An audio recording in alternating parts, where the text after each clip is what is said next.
ముఖ్యంగా ఒక ఆయన ఈ రాధా మనోహర్ దాస్ అని ఒక పిచ్చిపట్టిన వ్యక్తి తిరుగుతున్నాడు. ఈ ప్రాంతాల్లో కూడా తిరుగుతాడు. ఆ పిచ్చిపట్టిన వ్యక్తి ఎక్కడ కనబడితే పట్టుకుని పోలీస్ స్టేషన్లో అప్పగించండి. మీకు దొరికితే తీసుకెళ్ళి నేరుగా పోలీస్ స్టేషన్లో అప్పగించండి. ఏం తప్పులేదు, అలాంటి వ్యక్తి పోలీస్ స్టేషన్లో ఉండాలి తప్ప సభ్య సమాజంలో తిరగాల్సిన వ్యక్తి కాదు అతను. ఎందుకంటే చాలా దుర్మార్గంగా మాట్లాడుతున్నాడు. మొన్ననే మాట్లాడు మరియమ్మ గురించి మాట్లాడుతూ బైబిల్లో ఎక్కడా లేని ఒక విషయాన్ని తీసుకొచ్చి యేసుప్రభు వారు కూడా ఎప్పుడూ ఆవిడని అమ్మ అని పిలవటానికి ఇష్టపడలేదు, ఎందుకంటే ఎవరితో కన్నదో తెలియక అన్నాడు. ఆ పేరు పెట్టుకోవాలంటే దేనికి పెట్టుకోవాలి చెప్పు?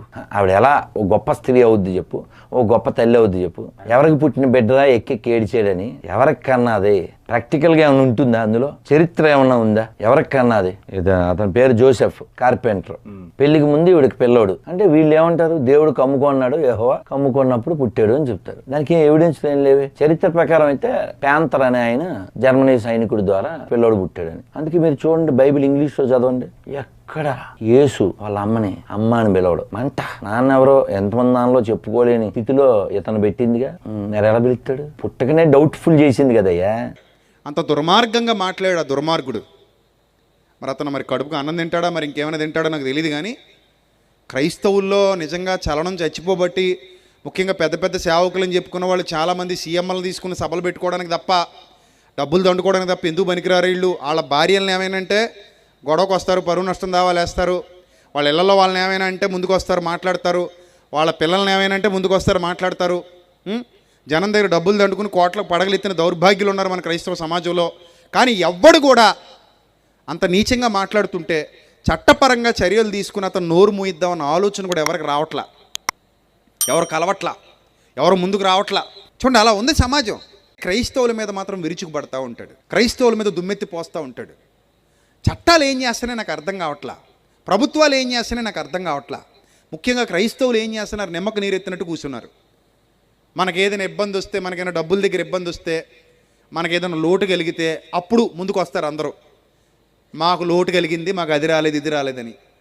కానీ మనం విశ్వసించిన క్రీస్తుని గురించి, మనం విశ్వసించిన గ్రంథాన్ని గురించి తప్పుగా మాట్లాడుకుంటూ ఈ భీమవరం రోడ్ల మీద తిరుగుతూ ఉంటాడు ఆయన పిచ్చిపట్టినోళ్ళగా.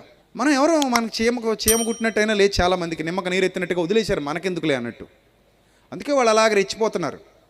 నేను అంటాను, సంఘాలన్నీ ముందుకొచ్చి ఆ వీడియోలతో పోలీస్ స్టేషన్కి వెళ్ళి, ఏమండి ఇది పరిస్థితి, ఇతను ఎక్కడ కనబడినా తీసుకెళ్ళి లోపల బుద్ధి చెప్పండి అని సంఘాలన్నీ పోలీస్ స్టేషన్కి వెళ్ళి కూర్చుంటే అప్పుడు ప్రభుత్వాలు వదులుతాయి. సంఘాలన్నీ మీ స్థానిక ఎమ్మెల్యేల దగ్గరికి వెళ్ళి రిపోర్ట్ చేస్తే అప్పుడు ప్రభుత్వాలు వదులుతాయి. క్రైస్తవులందరూ ఈ విషయంలో ఐక్యంగా ఉన్నారు. వాళ్ళ విశ్వాసాన్ని ఇలా కించపరుస్తుంటే నడి రోడ్డు మీద, వాళ్ళ విశ్వాసాన్ని ఇలా అవమానపరుస్తుంటే వాళ్ళు బాధపడి ఇదిగో చట్టాన్ని ఆశ్రయించారు, ప్రభుత్వాన్ని ఆశ్రయించారని వాళ్ళు కూడా ముందుకు వస్తారు. మనం నా సంఘం నాది, నీ సంఘం నీదని ఎవడికాడు మూల కూర్చున్నాడు అనుకో, ఏమవుతుంది?